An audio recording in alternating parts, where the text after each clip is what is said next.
Welcome, YouTube land. Welcome in. Getting everything We are set up. here. Finally, what is this? The third week? Well, we had 2 weeks in a row to where we didn't have all of our graphics figured out. But I think this week we're good. I think so. So we'll see if we can keep it on track for you guys. No pun intended there. So today, obviously, we got Atlanta. A little bit of penalties from Darlington. We're going to have a little bit of a tweak for our playoff prediction counter since we tied for the regular season going into the round of 16. Round 2. See if one of we can break that tie. We'll go over that later, and then looking forward to the Glen. Trucks are still off. It's insane. Yes, sir. Is what it is. They're enjoying their vacation. Yeah. Not related to NASCAR, but you did mention this a little bit ago. Mr. James Earl Jones. Yes, sir. He passed away today at the age of 93. Yeah. Definitely an icon. Even if you aren't a fan of Star Wars, he was in plenty of other stuff. Yeah.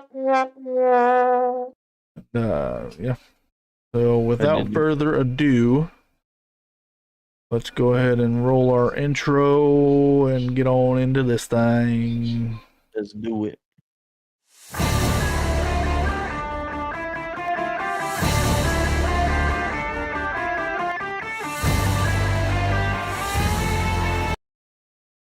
I love our new intro.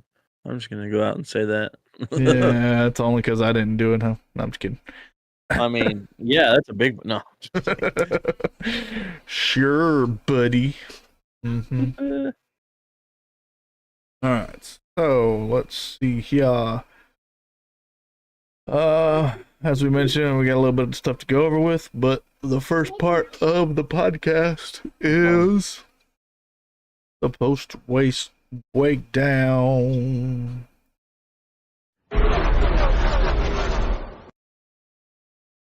Twing. Welcome to the post-race breakdown, where we talk everything about Daytona and apparently the Coin Fairgrounds. You looking at the wrong notes there, homie. Am I? Oh yeah, we didn't the Coin was last week.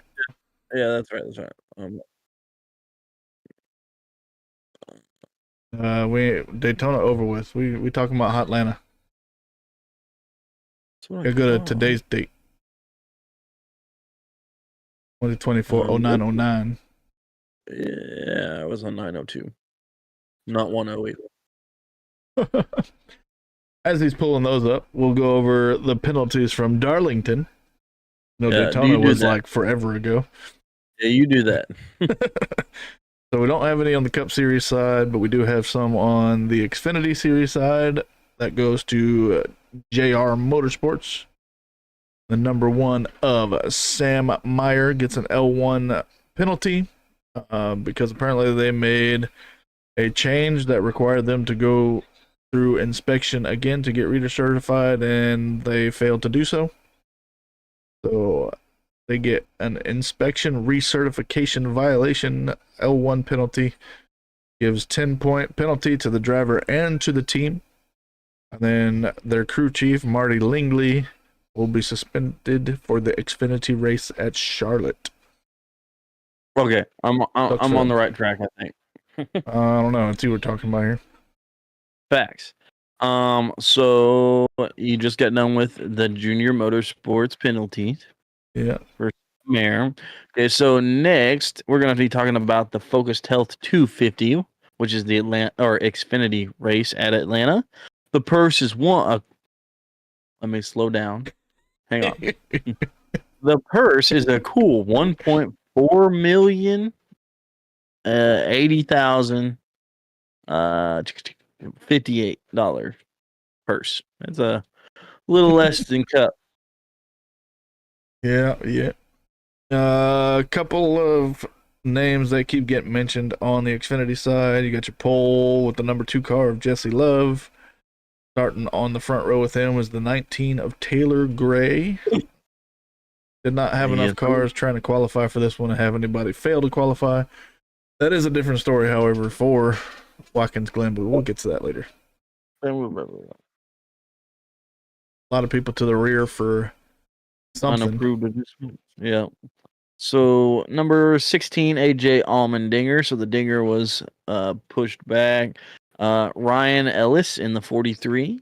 Brennan Poole in the 44.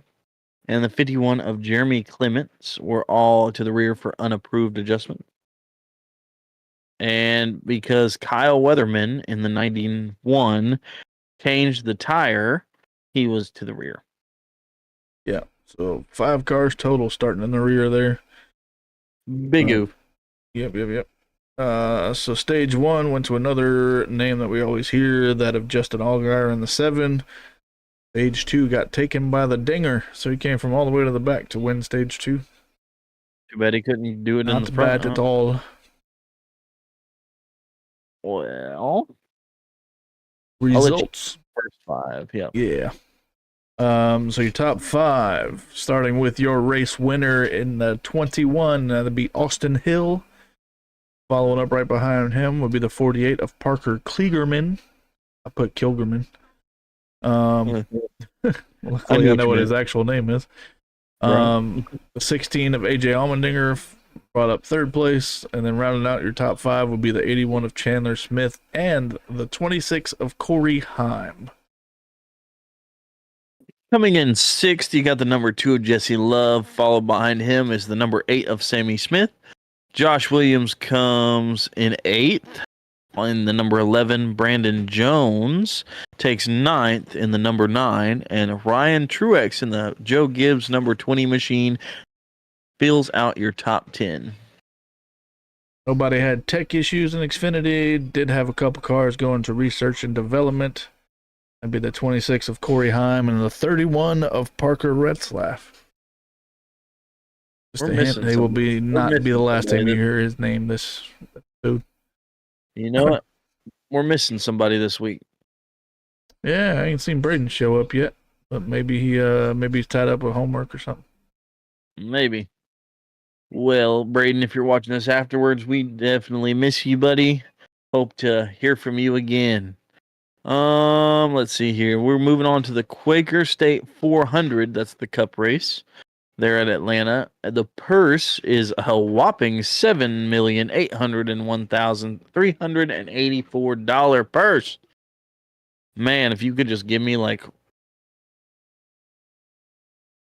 I tell you what, if you give me that full amount, or actually no, you can take off that leading 7 and just give me the last 6 digits. Right. I will become a full-time podcaster for you guys. How about that? Right. If you give me half of that, I'll be a full-time podcaster. So bringing up the poll, this is not a repeat. I repeat, this is not a repeat. See how many times I say repeat? Michael McDowell takes the pole at another super speedway. That technically is his 4th consecutive super speedway pole. Insane. He could finish it. Yep, and then Ryan Blaney starting on the front row with him to break up the front row motorsports duo, taking up the front row. Puts a different Ford up there. Yes, sir. And of course, Joe Gibbs racing team obviously had some problems, except for the number 20, because the number 11 of the Cucumber Cowboy, number 19 of Martin Truex Jr., and the number 54 of Ty Gibbs were sent to the rear for unapproved adjustments. There was some kind of wiring issue going on in the engine that they caught on, I forget whose qualifying lap it was. But then instead of just letting it sit there, they decided to fix it on the other 2 because they caught it on those 2 as well. So fix it before it's a problem type situation. Yeah. Which didn't really work out for Denny Hamlin, but negatory. That's a whole different story there. So stage 1, Mr. Ryan Blaney started in 2nd, got stage 1 win. And then Austin Cindric got the stage 2 win. both playoff drivers. Oh my goodness. All right, since he did the top 5 for Xfinity, I guess I will do the top 5 for Cup. Of course, Joey Logano took the win. Suarez battled his way right behind him. It was a really good drag race to the end. Ryan Blaney was behind Suarez, which inevitably pushed Joey to the win. Then it was Christopher Bell and Alex Bowman.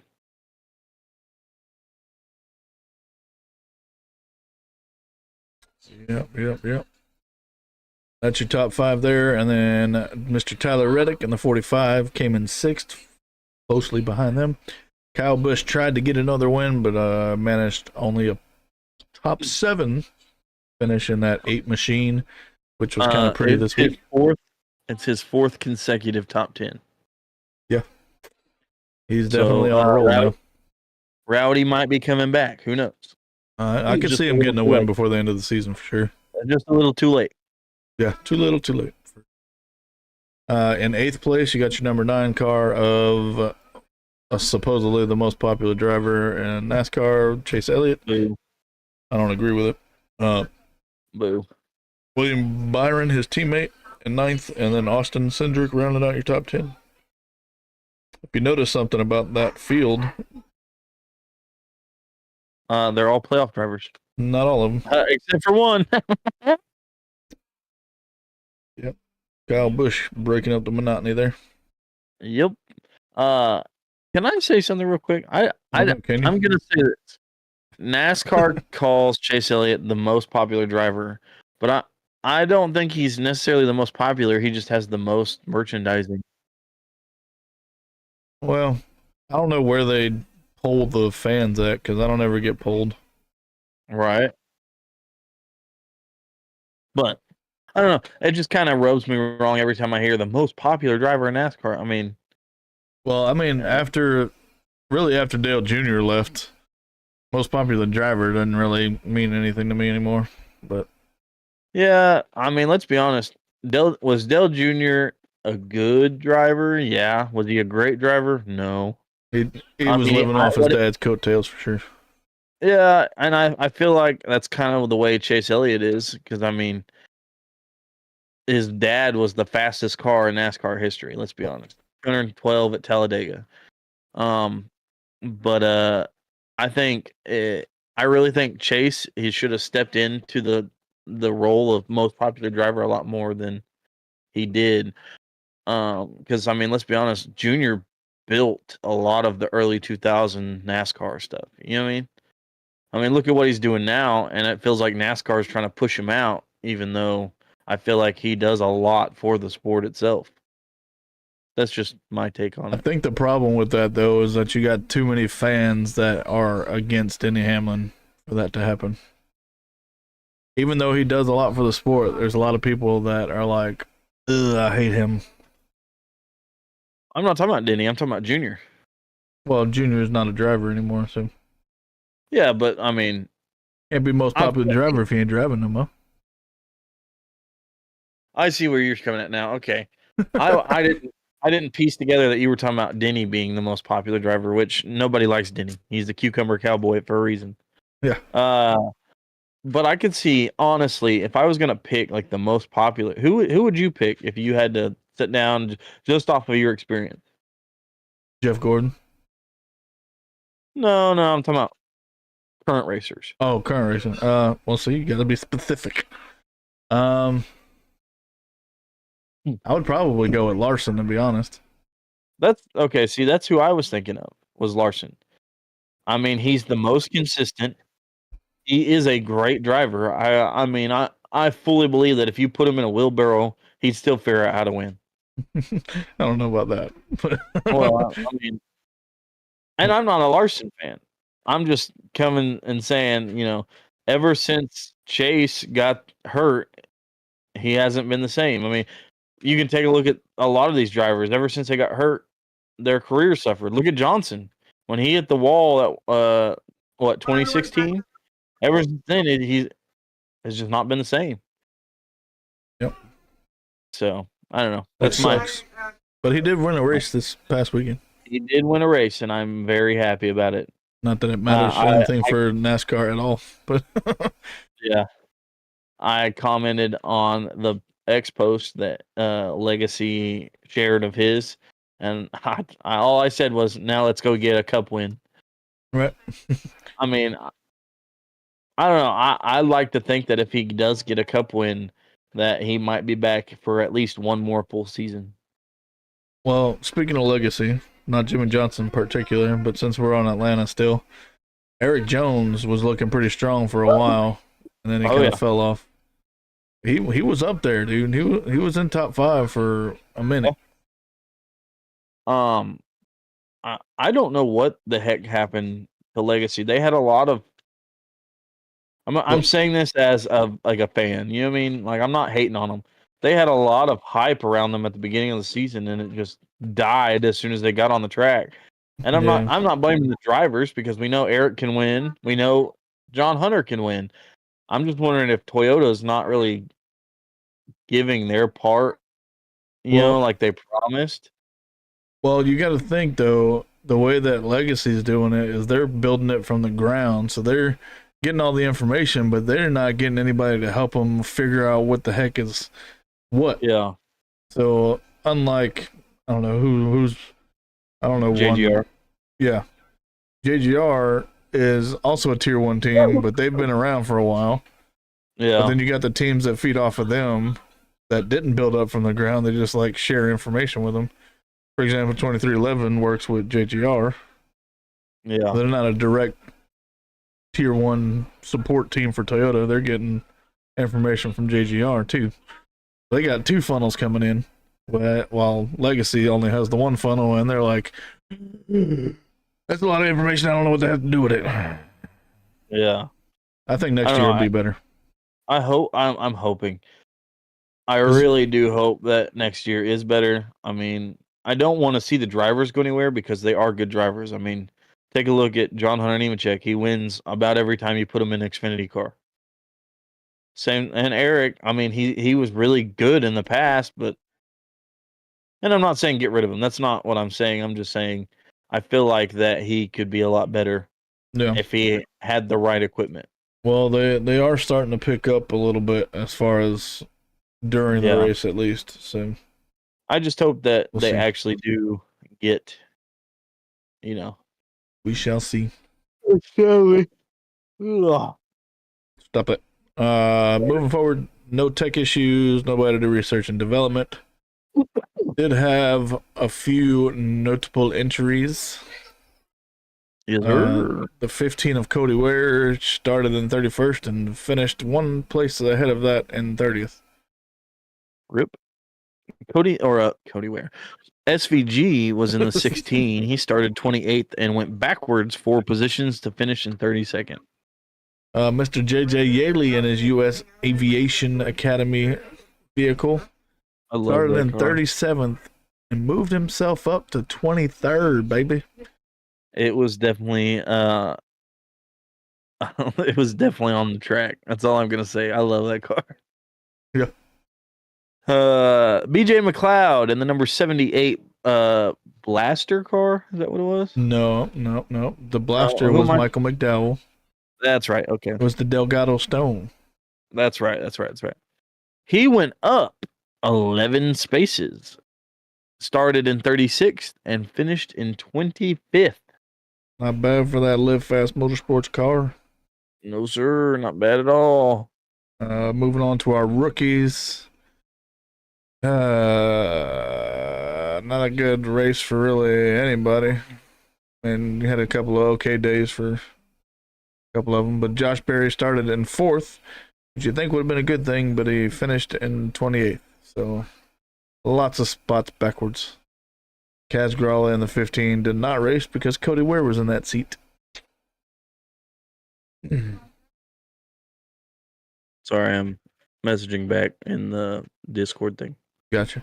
I'll keep going then. The 71 of Zane Smith did move forward. He started in 34th and finished in 21st. Not bad. A little move up for him. And then the 77 of Carson Hocevar started in 32nd and moved up to 16th. So he almost had a top 15. Almost. Not too bad at all.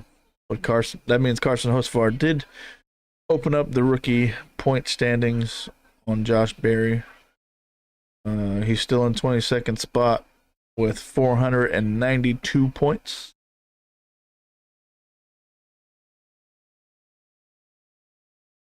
Sorry. Yeah, you just did Josh Berry?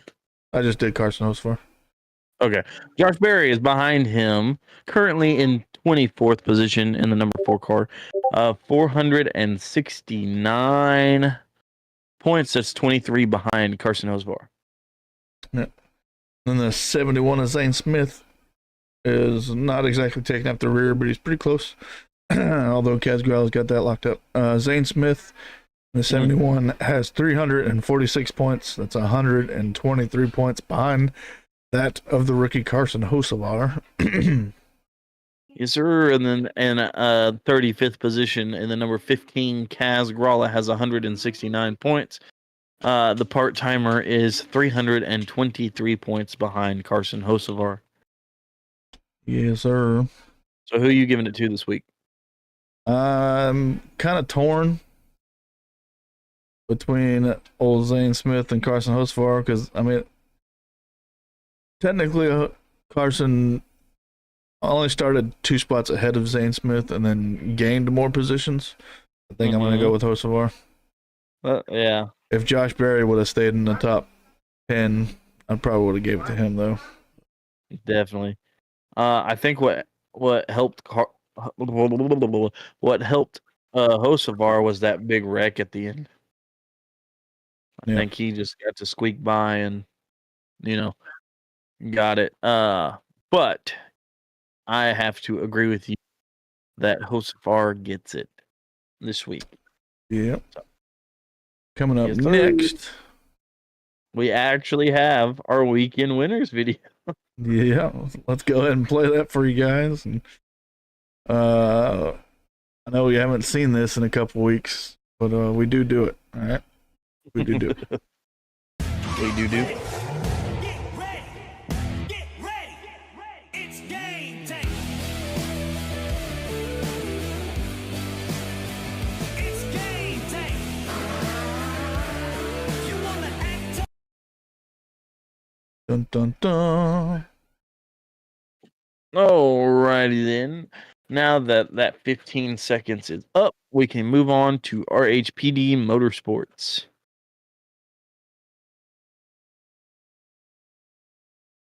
I'm looking for it. There it is. Whee! You put the wrong thing up, homie. I didn't. That's right, I did. It's too early for that. That's not RHPD Motorsports. But anyways, we'll let's try this again. Where bang.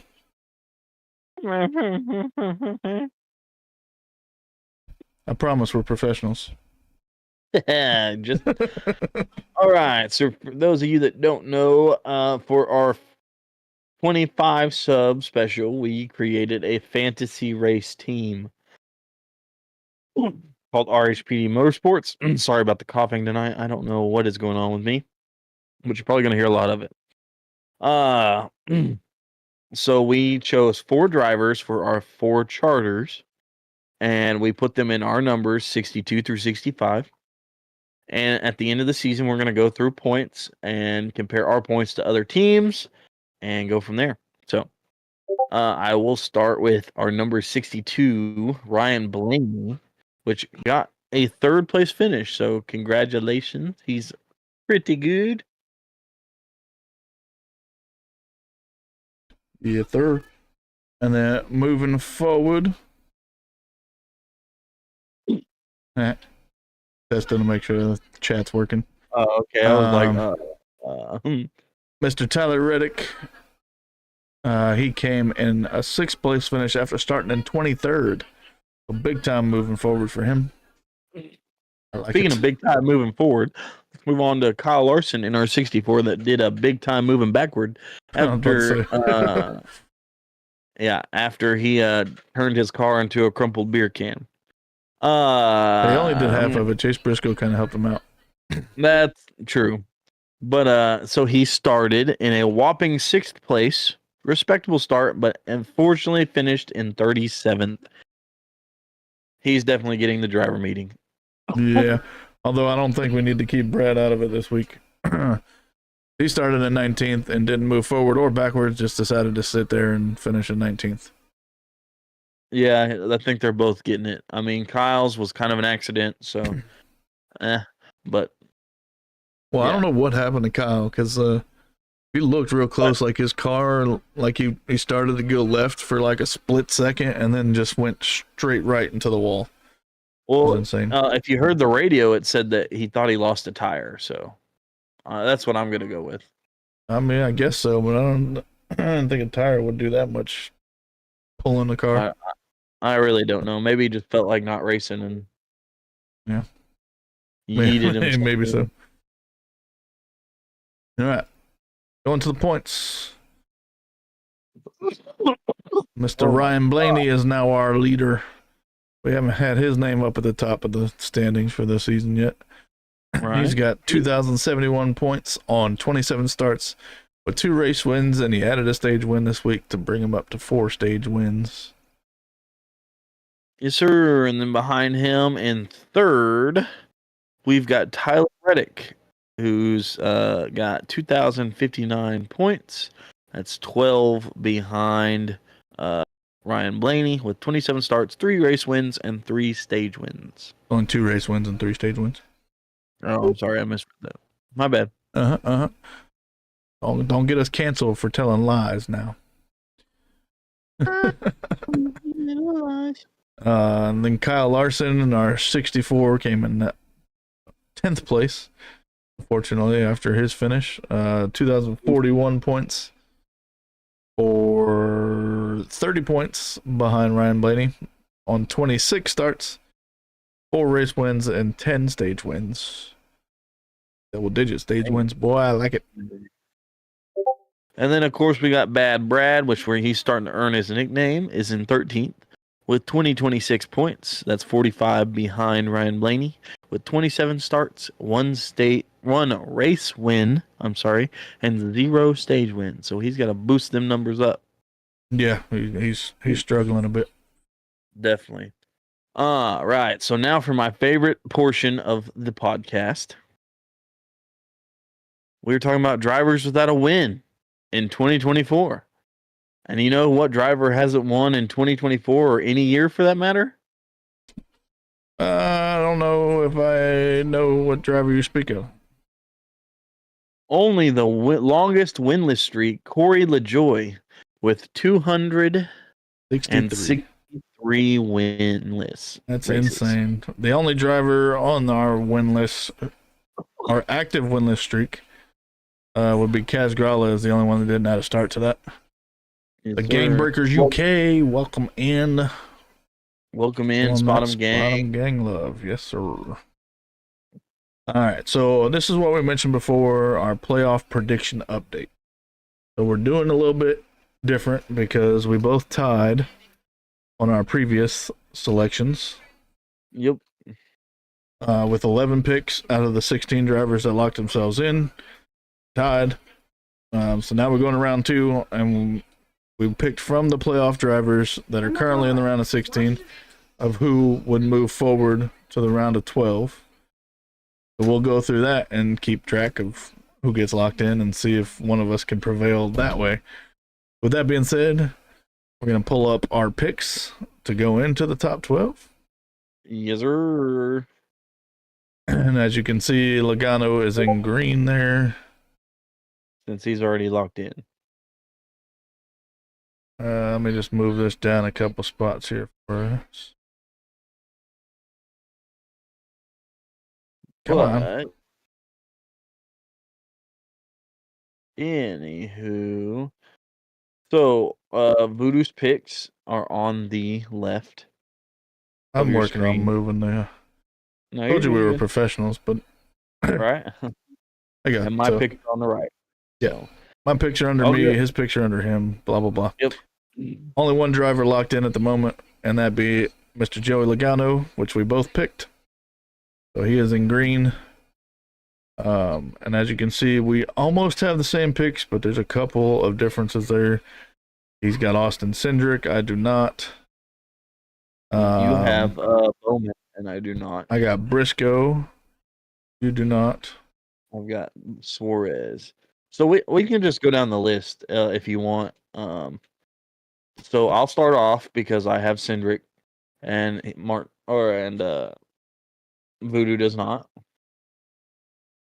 So I have Austin Cindric as my first, which is it. These are in numerical order. I guess I should start by saying that. Yeah, they're just in driver number order.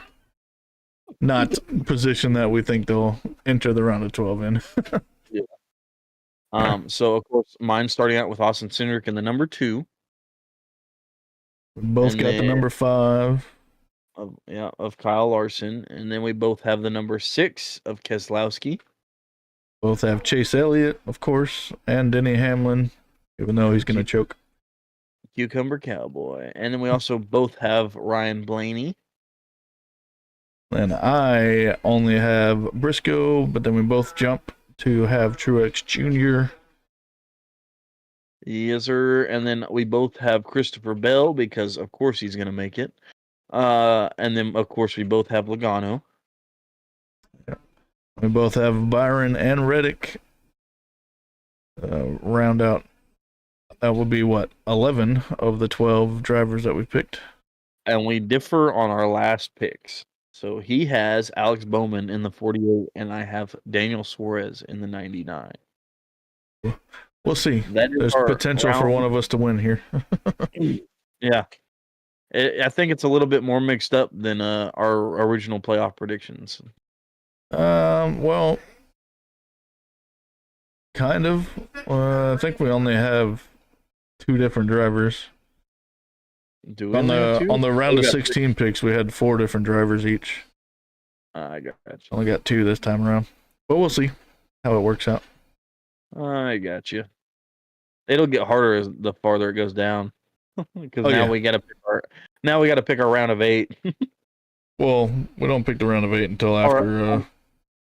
Yeah, after the 16 is what I was saying. Well, these are just from the round of 16 drivers that we thought would move forward to the round of 12. Yeah, My that's what I'm OCD's saying. catching me on William Byron on my side. He's a little too high for the rest of them. I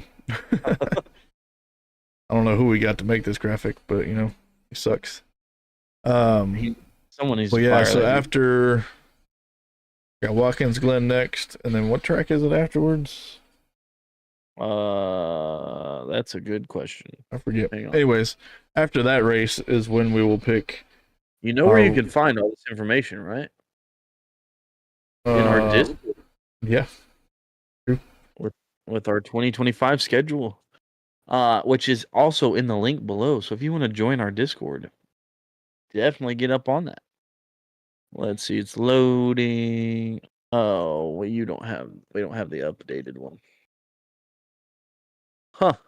Just kidding. Hang on. Wait. Why is my phone being stupid? Anywho's, it's not time to cover that race yet. All right. But before we get to Watkins Glen, we're going to jump forward to our trackside trends, get to talking about some NASCAR changes and updates and team changes and updates and all that stuff. So let's get to that section real quick. Let's do it.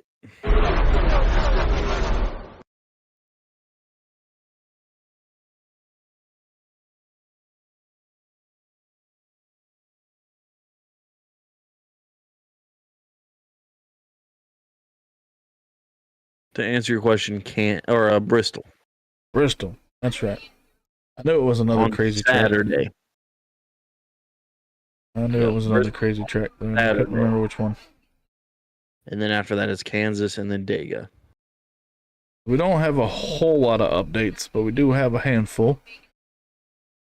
So first things first, let's talk about this charter agreement drama. NASCAR put out a charter agreement proposal that they had a deadline on. That was Friday of last week. And they were hoping to get everything all hammered out because they didn't want to really talk about the Chargers going into the playoffs. Well, just about every team signed for it except for 2311 and Front Row Motorsports.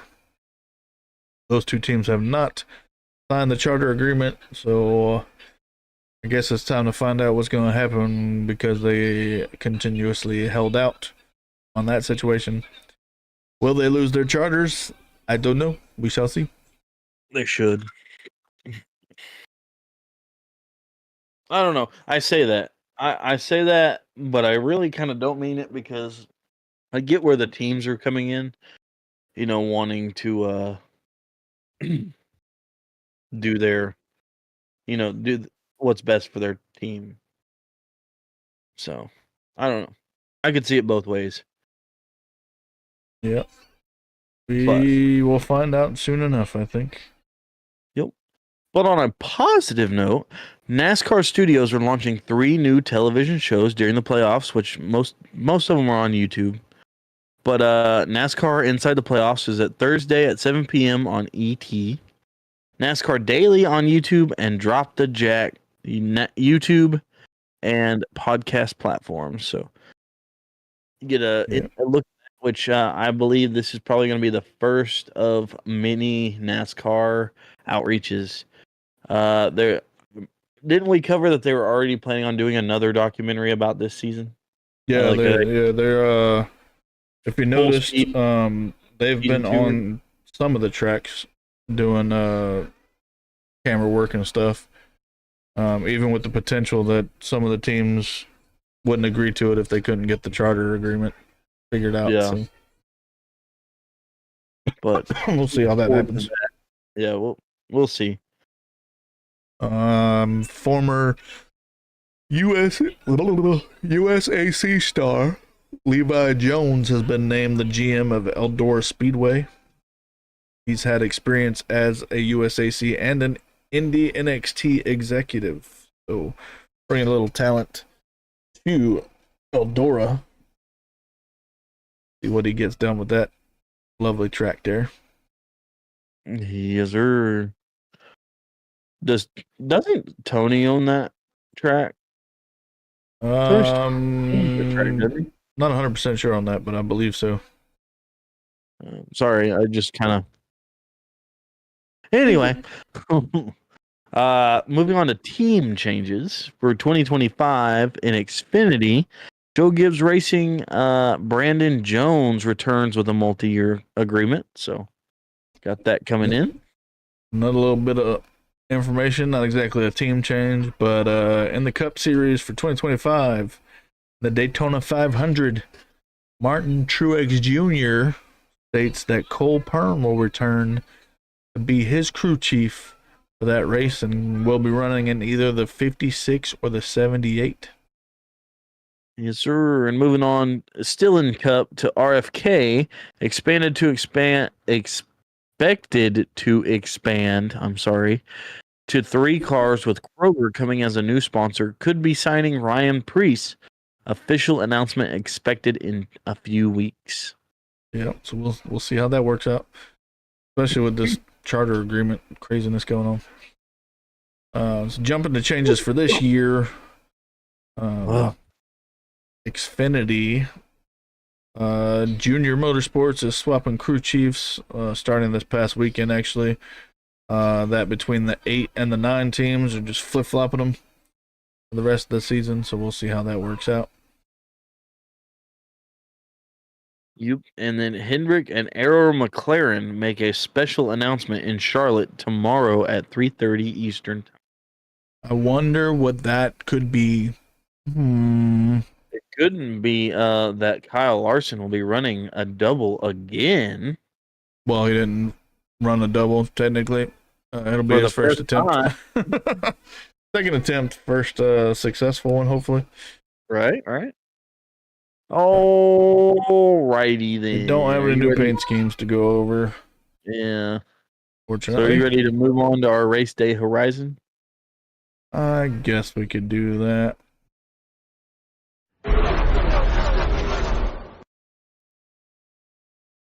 All right. So, of course, it is the trucks off week, so they will not be racing Again. this weekend. Again. ARCA, Xfinity, and Cup will all be at Watkins Glen. So, starting Friday at 2 p.m., ARCA practice and qualifying, and at 5 p.m., and of course, all these times are Eastern. ARCA 41 General Tire 100 will be on FS1. So, be ready to watch that at 5 on Friday. Yep. Be able to actually watch it on TV again. That'd be nice. Moving on to Saturday, 9:30 in the morning. Xfinity practice and qualifying on the NBC Sports app. A couple hours after that, you get to watch Cup practice and qualifying. That's at 11:30 a.m. Starts on the NBC Sports app, but then moves to USA starting at 12:30. So it's kind of like a weird Split. Yeah, maybe they're just do the qualifying at 11:30 and then broadcast it on USA at 12:30. I don't know. Kind of weird. It doesn't seem like it would take an hour. Well, the practice might be just on NBC Sports app and then qualifying. But they only got 20-minute qualifying session, so I don't know. We'll see. 2:30 p.m. The Xfinity Countdown to Green. That's on USA and the NBC Sports app. And then 30 minutes after that at 3 o'clock in the afternoon is your Mission 200 at the Glen. Stage 1 and Stage 2 are both 20 laps, and Stage 3 is 42 laps for a total of 82 crazy twist and turn laps that you can find on USA and the NBC Sports app. All right. So, on Sunday! Hang on, baby Jesus, this is gonna get bumpy. Sunday at 2:30 p.m., Cup Countdown to Green starts on USA and the NBC Sports app.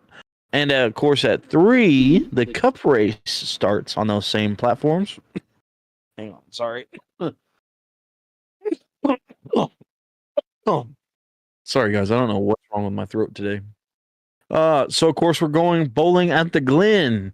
First stage is 20 laps, second stage is 20, and the last stage is 50, making a total of 90 laps.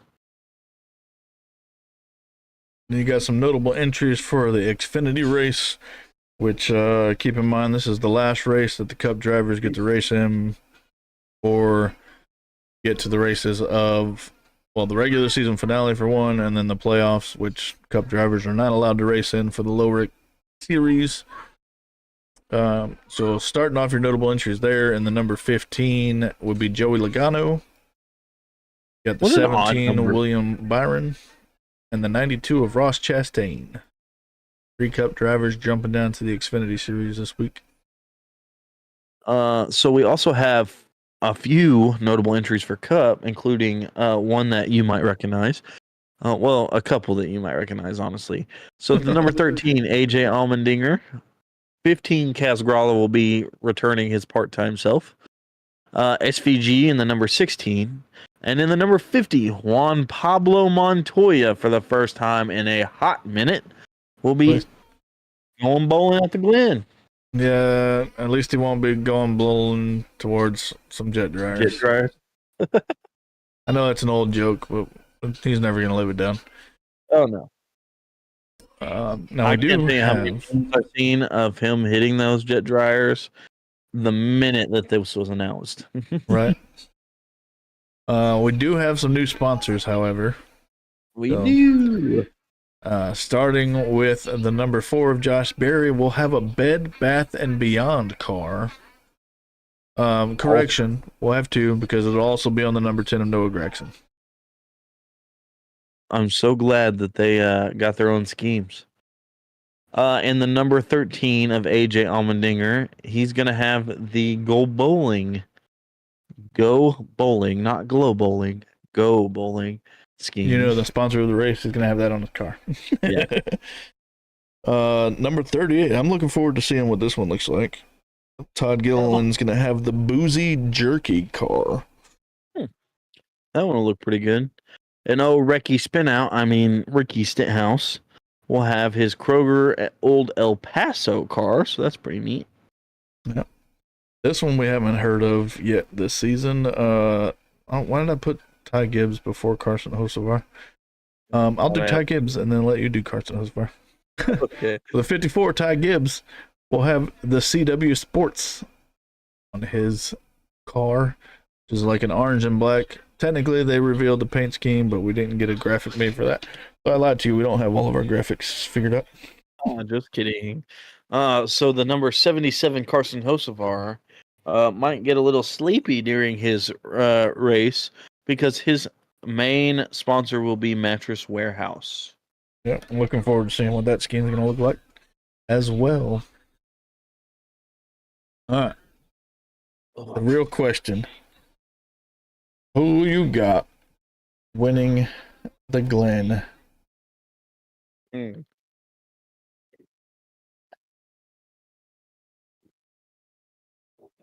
Hang on, sorry.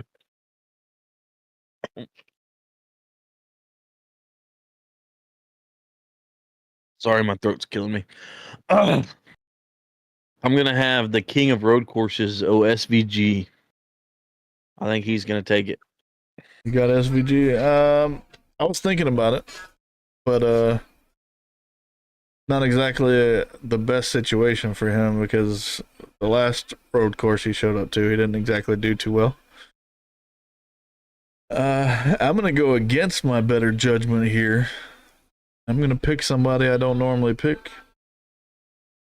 I think that Mr. I hate to say it, really hate to say it. I think Kyle Larson is gonna pull it out. Needs a bounce back from last week. You don't think he's gonna end up in another crumpled beer can, do you? Well, considering that the last 3 races here, he's got 2 wins. True. Pretty solid between him and Willie B. Now, if you're looking for your best average finish, not a driver you know or like or anything, but old Christopher Bell has the highest average finish on those 3 races. Technically, AJ Allmendinger has a better average finish, but he only raced in 2 out of the 3, so can't exactly count those. Well, if you want to make your picks, go to NASCAR.com/fantasy, type in Raise Hale, that's HALE, Praisedale Podcast, and the password is lowercase RHPD2024. You can jump in there and try to dethrone Trash Can. I mean, he's had all season, but Yeah, I think that's an impossible task. well, you will be in for next season. Yeah.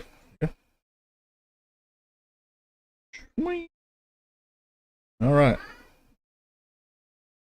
Well, with that being said, now we can get to the part that I showed you a little bit earlier. Let's get to our all right, let's get to our slick scheme spotlight, or S cubed.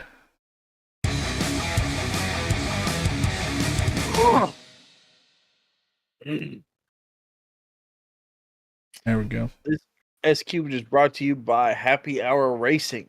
If you like NASCAR and Formula One merchandise, kind of like the shirt that I'm wearing, go to that site. They've got all kinds of stuff, and use code RHPD to support the podcast because we will receive a portion of what you pay for your goods. And I have ordered from this place personally. It come very nicely shipped. It was brand new stuff. It wasn't like they just went to whatever and bought, a used shirt or something. No, it was brand new. It was nice. It still had the tags on it. I mean, it was top tier. And I believe if it's the first time you order, you get 10% off and free shipping. So that's a plus. Yep. Without further ado, go ahead and get into our slick schemes spotlight. Schemes. Changed up the graphics a little bit on y'all this time around. So to start off, what we're doing differently this week, because we're trying to catch you guys up because we're a couple races behind on picking schemes for that week. So I'm picking one from Daytona, which is a few weeks ago. He's going to pick one from this past weekend, which is Atlanta. And next week, he'll pick one from Darlington, and I'll pick one from the Glen. And then we'll be all caught up for the weekend after that to do one from the past again. Yep. We're trying to get back on track for you guys. But the one I picked is the Funkaway car, the 62 of Parker Retzlaff, who started in 29th, finished in 26th. And if you look at that mostly black car with some green and blue, I don't know how to explain it, paint splashes everywhere. I think it kind of pops off, and I like it. It is a nice looking car. But yeah, not bad for a very, very part-time driver and only his second Cup start, getting a top 10 there. Definitely a 5-load car. I agree. But moving on to another 5-load car, your Atlanta scheme. Yes, sir. I chose the design the 9, I think is what it's really called. Scheme of Chase Elliott. And I really like schemes like this. So for those of you that don't know, his scheme was drawn by 2 kids from the Children's Hospital that are fighting brain cancer. It's got a jet on the side of it that's got red, white, and blue streaks going down. It's just got a bunch going on. I love it. I love it as a scheme regardless of the story behind it, but the story behind it makes it that much more special. Yeah, I don't know really what else to say besides I like what it stands for. Also, they not only did the car, but they also designed his fire suit, gloves, helmet, shoes, everything.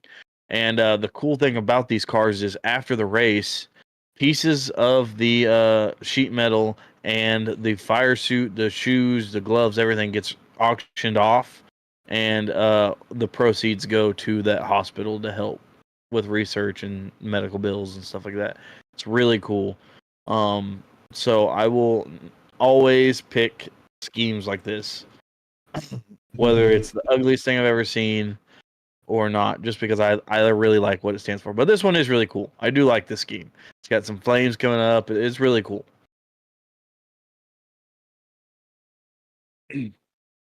So, Mr. Chase Elliott started in 16th, got 7th in stage 1, 8th in stage 2, and then finished in the race in the top 10 in 8th place. Yes, sir. That bees all of those schemes. Next week, like I mentioned, we'll do Darlington and the Glen to catch up. Cool, then. Yes, sir. What we got going on now. So if you liked what you saw here, Yep, I think the last time I checked was like over 70% of our viewers are not subscribers. Why don't you change that statistic and press that subscribe button up there? Yes, sir. It's actually down there, but our graphics up there. Get us to We're 100, at baby. 60 subs. Here pretty soon we will have our 50 come out. I know I keep saying that week after week, but I have been extremely busy. Yeah, it's been rough. It's been crazy. So hopefully here pretty soon we'll have our 50 sub video out. Where we'll be reacting to some wrecks. So let's get ready for that one. And hopefully we get to our 100 subs pretty quick. It's been moving Indeed. a lot faster than I anticipated it to. Yeah. And it seems to be picking up steam, even though like this past week we haven't gotten all that many extra. But last week during the podcast, I think we got like 5 or 6 of them during the podcast. Oh yeah. Insane. Great week last week. Oh yeah. But we appreciate all 60 of you that are currently subscribed, plus the other ones that are just watching and haven't subscribed yet. Oh yeah, we appreciate you just as well. But if you want to be appreciated just a little bit more, hit that subscribe button. I'm just gonna put that graphic up there one more time. Yeah, yeah. You know, not that one, but the one that actually counts down below. Yeah. Too bad I can't just like repeatedly put that graphic up there Yeah, and it like ticks up every time. Right. Do it the whole all right, hour. guys. Thank you so much for watching. Thanks for jumping in, Spot'em Gang. I just want to just tell you guys that I appreciate every one of you. Let's get to 100. We're already well on our way.